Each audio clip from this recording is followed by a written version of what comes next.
আপনার NID card যদি কখনো হারিয়ে যায় বা চুরি হয়ে যায় তাহলে এই ভিডিওটা শুধু একটা ভিডিও না, এটা আপনার জন্য একটা সমাধান।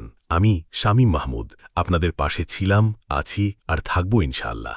আজকে আমি আপনাদের দেখাবো কিভাবে ঘরে বসেই আপনি আপনার হারানো বা চুরি হওয়া এনআইডি কার্ড আবার ফিরে পেতে পারেন।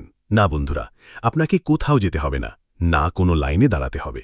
শুধু কিছু সহজ ধাপ অনুসরণ করুন, কার্ডটা ডাউনলোড করুন, প্রিন্ট করে নিন, ল্যামিনেটিং করে রাখুন আর আগের মতোই ব্যবহার করে যান। এই ভিডিওটা যদি আপনার জন্য একটুও হেল্পফুল মনে হয় তাহলে একটা লাইক দিন, একটা সাবস্ক্রাইব করুন, কারণ আপনার এই ছোট্ট সাপোর্টটাই আমার জন্য এক বড় অনুপ্রেরণা। আর হ্যাঁ, যদি এরকম কোনো সমস্যা হয় বা আপনার কোনো প্রশ্ন থাকে কমেন্টে লিখে ফেলুন, আমি চেষ্টা করব যতটা পারি আপনাদের পাশে থাকার। তো বন্ধুরা, চলুন এবার মূল ভিডিওতে চলে যাই। বন্ধুরা, প্রথমেই আপনার মোবাইলে চলে যান এবং যে কোনো একটা ব্রাউজার খুলে নিন। তারপর উপরে সার্চ বারে টাইপ করুন services.nid.gov.bd। এটা হলো নির্বাচন কমিশনের অফিসিয়াল পোর্টাল। এখন একটু অপেক্ষা করুন। হ্যাঁ, এরকম একটা ইউজার ইন্টারফেস আপনার সামনে চলে আসবে। সেখানে নির্বাচন অফিসের প্রথম যে পোর্টালটা রয়েছে তাতে ক্লিক করুন। এরপরই আপনি দেখতে পাবেন রেজিস্টার অপশন। এই রেজিস্টার অপশনে ক্লিক করলেই অ্যাকাউন্ট তৈরির জন্য একটা নতুন ফর্ম ওপেন হবে। এখন মনোযোগ দিন। প্রথমে আপনার এনআইডি কার্ডের নাম্বারটা দিন, তারপর নিচে আপনার জন্ম তারিখ, মাস এবং বছর দিন। এরপর নিচের দিকে একটা ক্যাপচা কোড দেখতে পাবেন। সেই কোডটা সঠিকভাবে টাইপ করে সাবমিট করুন। সব ঠিকঠাক থাকলে আপনি পরবর্তী ধাপে চলে যাবেন। এখানে আমরা বহাল অপশনটিতে ক্লিক করব। এখন আপনাকে আপনার স্থায়ী এবং অস্থায়ী ঠিকানার বিভাগ, জেলা, উপজেলা সবকিছু দিতে হবে খুব সতর্কভাবে। তথ্য দেওয়ার পর পরবর্তী অপশনে ক্লিক করে সামনে এগিয়ে যান। এরপর আসবে একটা গুরুত্বপূর্ণ অংশ। যখন আপনি এনআইডি কার্ডের জন্য আবেদন করেছিলেন তখন যে মোবাইল নাম্বারটি দিয়েছিলেন সেটা দেখাবে।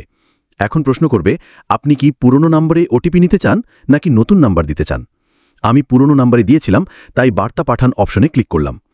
ইমেলে কয়েক সেকেন্ডের মধ্যেই আমার ফোনে ওটিপি চলে এলো। সেই কোডটা দিয়ে বহাল অপশনে ক্লিক করলাম। এখন বলা হচ্ছে প্রক্রিয়া শেষ করতে হলে এনআইডি ওয়ালেট অ্যাপটি ইনস্টল করতে হবে। Tap to open NID wallet অপশনে প্রেস করলেই আপনাকে সরাসরি গুগল প্লে স্টোরে নিয়ে যাবে। ভয়ের কিছু নেই, এটা বাংলাদেশ সরকারের অফিসিয়াল অ্যাপ। যেহেতু এটা আপনার জাতীয় পরিচয়পত্র, তাই নিশ্চয়ই কিছু ভেরিফিকেশন দরকার, তাই না? এবার অ্যাগ্রি অ্যান্ড কন্টিনিউ প্রেস করুন, তারপর টার্ন অন। যে পারমিশন চায় সব অ্যালাউ করে দিন, কোনো সমস্যা নেই।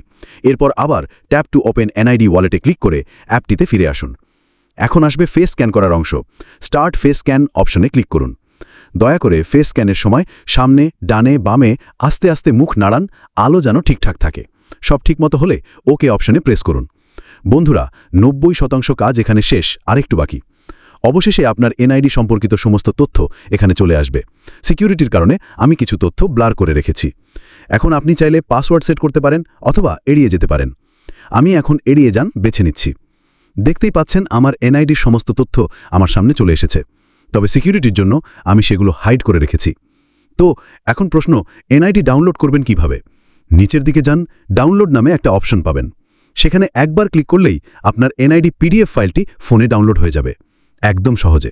ভেবেই দেখুন, যদি নির্বাচন অফিসে যেতেন তাহলে একটা চার্জ লাগত, কিন্তু এখন একদম বিনা খরচে ঘরে বসেই এনআইডি পেয়ে যাচ্ছেন। ভিডিওটি যদি আপনার উপকারে আসে তাহলে লাইক দিন, কমেন্ট করুন, শেয়ার করে পাশে থাকুন।